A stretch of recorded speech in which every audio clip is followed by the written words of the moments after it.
Hello, everybody. My name is ANDAY, and welcome to another video reaction. Today, not uh, this is not the typical video reaction of "Hey, let's look at something." This is Lego Ninjago Dragons Rising Season 2.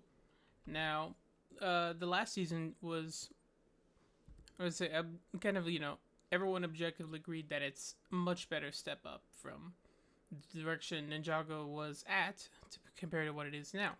You know what I mean? So I really liked it. I really liked the first season. It was really good. It was split into two parts, which to me I think is it was good for what they're doing because it's not like a full complete release of the full season all within one time, which you know is becoming less of a preferred thing. People are all about weekly, at best. Like one episode every bit. Not nothing like crazy. Like, you get one episode every month. No, no, no, no. This is different. And really, it's because well, I don't think it was that specifically, but like when Stranger Things did that same thing with season 4, it was done well. I think it had a good space between seasons, or not even that much. It was just like the last few episodes was the last one that was split apart. So because they did with this one, Ninjago Dragons Rising, I think it was done pretty well. The only thing is this time around, if you're kept up with the stuff going on around in the actual Lego things, we have mostly sets of this first part of season 1 2.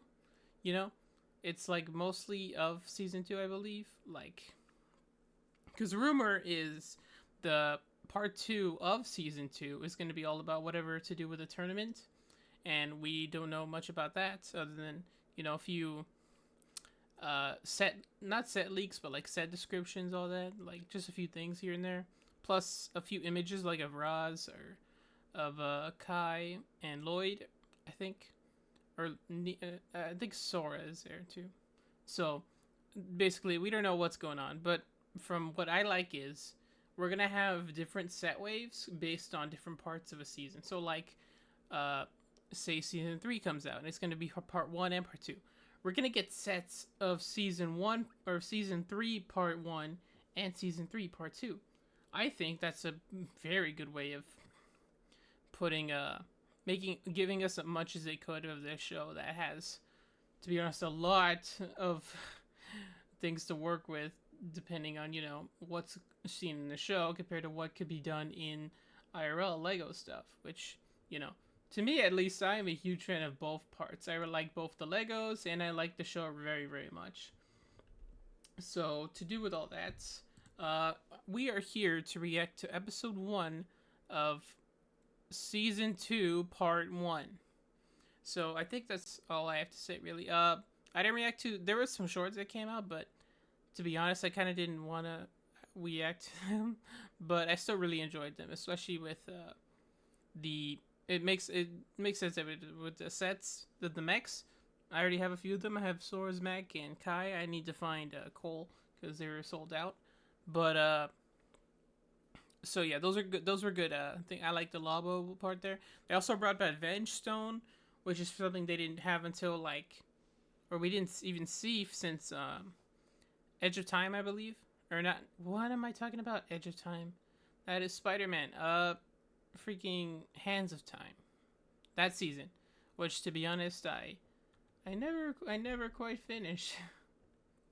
I was just like I watched like a few episodes and I'm like, let me skip to Sons of Garmadon, which is very understandable, at least to me. So what I mean is the shorts are really good. I think they also brought back the mechanic. They had some other things to do with the mechs. I believe there was the other one with there was a short that came out with.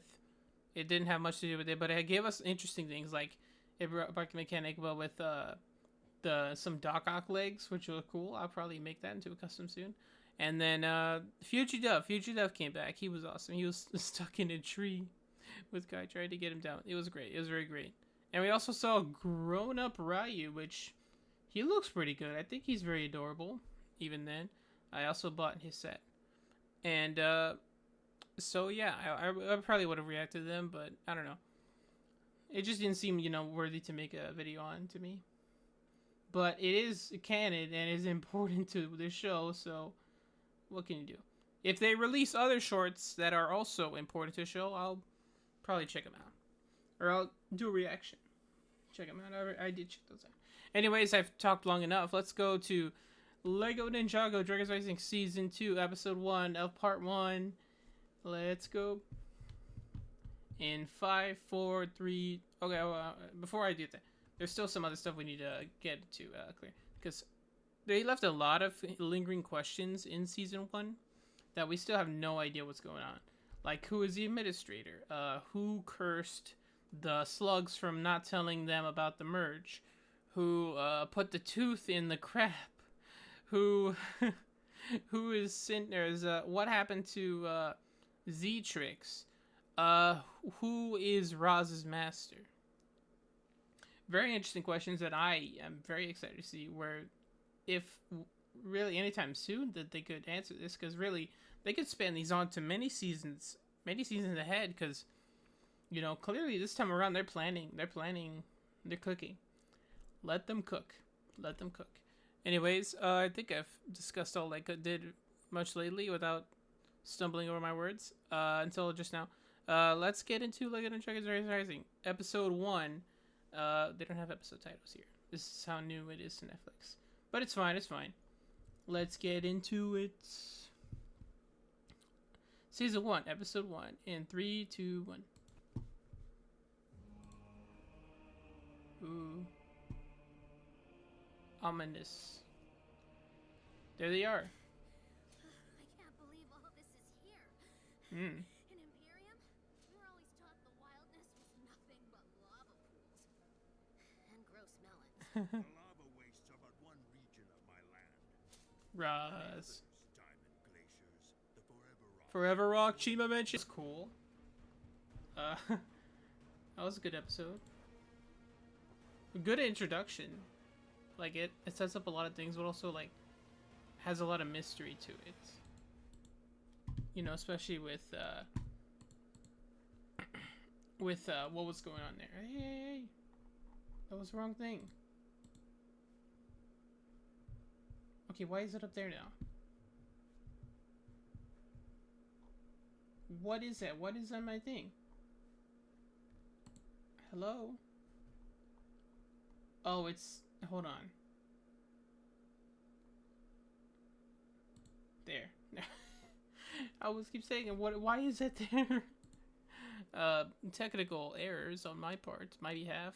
That's totally gonna stay in because I don't have good editing softwares. Anyways, that was a good episode. Sets up a lot of things, especially with that.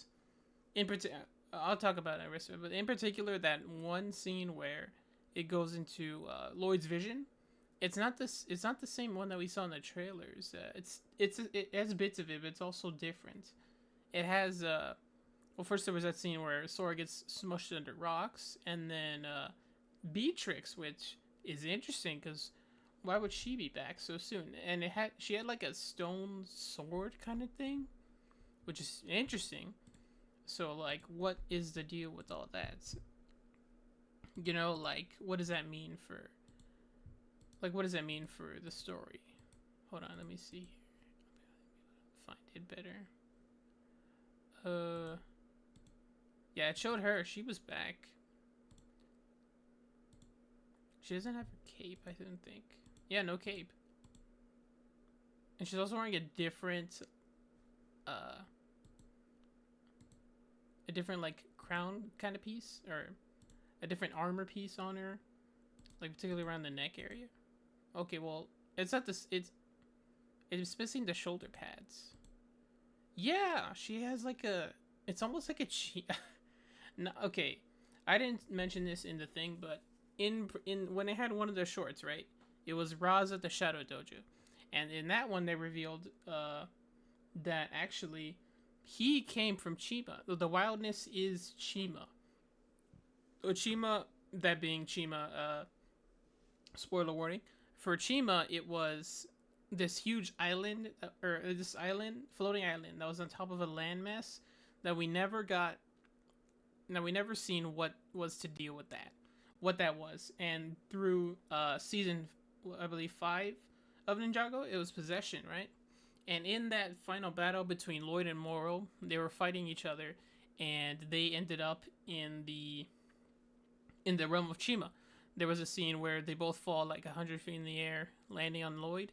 Lloyd survives that, by the way, and they're made with the people of Chima. So like Chima is a canon realm in their show, and because of here with all the merged realms, we see we learn rather that part of this dark forest was part of the Chima's realm, part of the wildness, as we've heard that Roz is from. Both Roz and apparently Wildfire, in a way, even though, you know, she is from a spaceship apparently. So that's interesting. And so here, though, we do see Beatrix straight up here with this interesting, really, this sword. So like look at the way here, this blade piece right there, and then the whole the sword itself, the little blue thing in the middle. That's like very interesting piece. Like it literally just looks like a Chima sword, but it's like I want Chris. Okay, it's probably just that way you don't have to see that. It's like sort of crystallized, but in like stone. That's very interesting. And then she just straight up, she holds it up and then she breaks it, which is very. She doesn't break the sword really. She doesn't break the entire sword. She breaks the not without the hilt, kind of thing. See. So it is interesting on what that's really what has me more interested in that vision than anything else, because you know, while there is other stuff here like that one symbol, the wolf people, the blood moon, that's all stuff we know about. But Beatrix being involved here is interesting because it's like so close to like her season, essentially. Like earlier season was just before this one, so that's interesting. And also the short here at the top is see Jordana with Raz. They both go and they say that the source dragon energy is what powers the temple, which is interesting. I swear I'm not sleep deprived. It's only I'm doing a Lloyd impression. I swear. So yeah, did we go into what was his name? Something.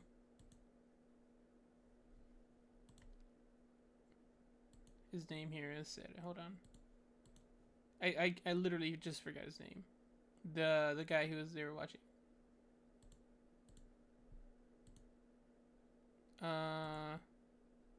Intelligent George.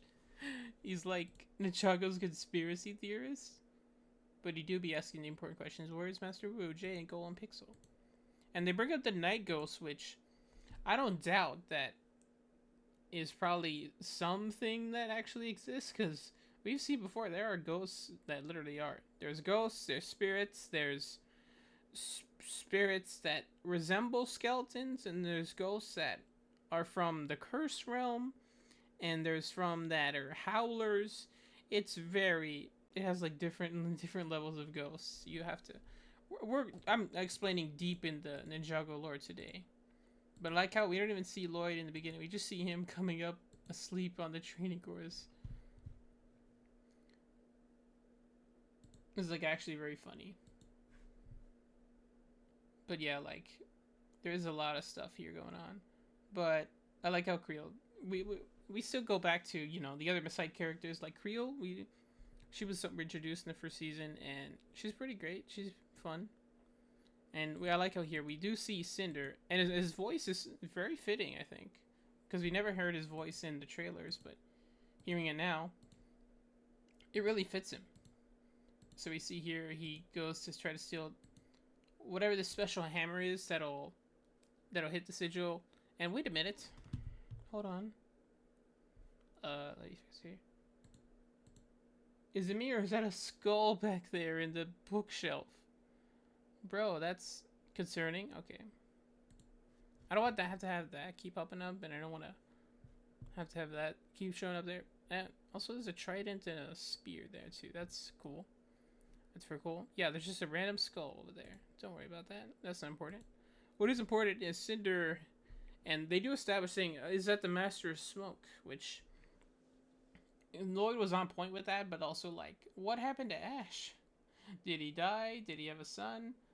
I'm not saying there's a possibility that Ash could have had a kid, but what I'm saying is if he died, that's probably more likely than him having a kid. And for the way he sounds too, he doesn't sound like old either. He's not like a growly, I'm old, look at me, I'm old man. For his gray hair, he just... He did call them kids too, which, you know, implies that he is at least way older, like an adultish figure. Probably not as old as Roz, I'm sure, but still pretty old figure. No, stop pressing the... It keeps happening here too. Whenever I keep moving my face, and then because I clicked something, it turns on the volume. I don't want that. I don't want volume. We're done with the volume segment. This is a segment where I talk about nothing for like an hour. I just yap all day. But yeah, it is interesting how they called him one of his recruits. So I'm assuming he had the charge under, or like they took their time in gathering other people, saying, "Hey, do you want to be a part of the wolf people?" And like, sure. They probably just went to a furry con, to be honest. And they gathered up. How many is this? Hold on, we don't get it. I low key want to count the number of rows there are, but I can't find a good angle where we see all of them. Okay, wait, nope, almost. Oh, it's like right there. It's like right there. Shh. Come on. So like, yeah, I like how Lloyd freezes up here too. It's like, huh, I remember that in my dream. Then he just versus the blood moon's coming. That's interesting and cool. So yeah, here we have a bunch of rows, which 1, 2, 3, 4, 5, 6, 7, 8, 9, 10, 11, 12, 13, 14, 15, 16, 17, 18. Okay, that's 18 in one row. So if we do the math here, let me pull out my calculator and show here what's saying. Okay, so that's 18 times 4. Nope. I did the wrong math. I'm not the smartest man ever. 18 times 4. 72. That's 72 an entire row. Jeez. Okay, so counting this other row here, it seems to be the name, the same. That's just one side of this. So like 72 people are right there. Okay, 72 plus 72 equals 144. Jeez. We never had an army count this much. As far as I know, it probably kind of helps because, for the record, these models are not super unique. It's kind of just one single guy copy paste, copy paste, copy paste. But you know, it still shows that there's an impressive amount of people that Roz, Jordana, and Cinder gathered in a short time. Which, you know, I guess there's just that many people who have an outfit into the ninja and want power, essentially. Which I don't doubt that is probably very likely. Well, and also the two people that are next to Cinder. But yeah, right here. Look at that. Look at all those people there. 144. Well, 45, 46. Without including Raz and Cinder. Raz, Cinder, or Jordana, who's just chilling. But yeah, he brings a hammer. And I guess the hammer plus the sai, or the hammer plus the bell, or what do you call it? I don't know what it's called.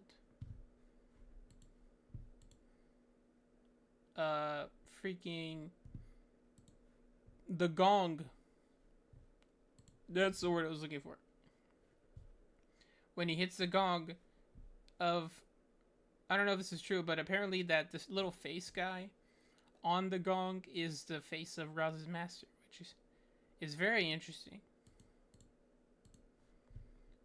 Yeah, it says that you will feel power like no other. Yeah, like look at that, the face over there. That looks like somebody. It looks like Oni, to be honest. Very interesting, very cool. Then there's also this neat little moment here where, because Cinder was here that brought bring the hammer to Raz, Jordan and Loki has a little moment of jealousy. He's like, her. Look at this guy coming up thinking he's all cool. I like that. I like that. It shows how much personality she has. At least compared to this guy, which so far Cinder's really cool. I like him. And I probably like him later on when they show a particular fight that he had that was shown in the trailer.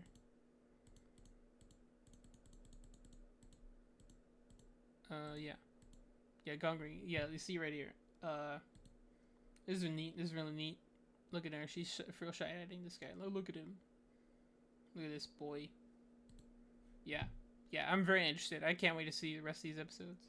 Anyways, I think I talked enough about whatever and nothing on and yapped and had some unfortunate technical difficulties, but they're all gone now. They're all gone. Anyways, guess that's all I have to talk about for this episode. I'm very interested to see what's going to happen next time, next episode. Anyways, thank you all for watching. My name is ANDAY. This has been LEGO Ninjago Dragons Racing Season 2, Episode 1, The Blood Moon. Can't wait to see where the series goes from here, and I'm very excited. Anyways, like, comment, subscribe if you want more, and I'll see you all next, or what was your favorite part of this episode? Please let me know, and I'll see you all next time. Bye-bye!